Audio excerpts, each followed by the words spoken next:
भारतीय संविधानाच्या मूलभूत कर्तव्यांमध्ये फंडामेंटल ड्युटीज नागरिकांसाठी काही नैतिक आणि नागरिक जबाबदाऱ्यांचा समावेश आहे. ही कर्तव्ये संविधानाच्या भाग IVA मध्ये अनुच्छेद 51A अंतर्गत सूचीबद्ध आहेत. ही कर्तव्ये मूळ संविधानाचा भाग नव्हती, परंतु ती 1976 मध्ये 42व्या दुरुस्तीने जोडली गेली. ती सोव्हिएत युनियनच्या संविधानातून प्रेरित होती आणि स्वर्णसिंग समितीच्या शिफारशींवर आधारित होती. मूलभूत कर्तव्यांची यादी खालीलप्रमाणे आहे.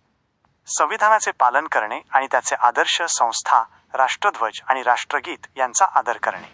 स्वातंत्र्य संग्रामाला प्रेरणा देणाऱ्या उच्च आदर्शांचे पालन करणे. भारताचे सार्वभौमत्व, एकता आणि अखंडता राखणे.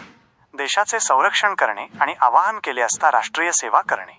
धार्मिक, भाषिक आणि प्रादेशिक किंवा वर्ग विभागांच्या पलीकडे जाऊन सर्व लोकांमध्ये समरसता आणि समान बंधुत्वाची भावना निर्माण करणे.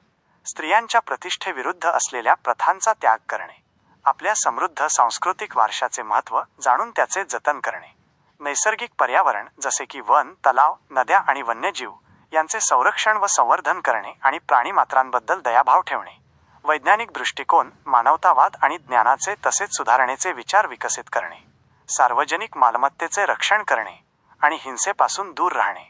व्यक्तिगत आणि सामूहिक जीवनाच्या सर्व क्षेत्रांमध्ये उत्कृष्टतेकडे वाटचाल करण्याचा प्रयत्न करणे, जेणेकरून राष्ट्र सतत प्रगती करत राहील.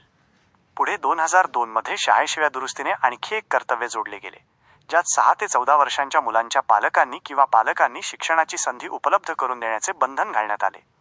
ही कर्तव्ये कायद्याने बंधनकारक नाहीत, परंतु ती नागरिकांना एक जबाबदार आणि जागरूक समाजाचा भाग बनण्यासाठी मार्गदर्शन करतात.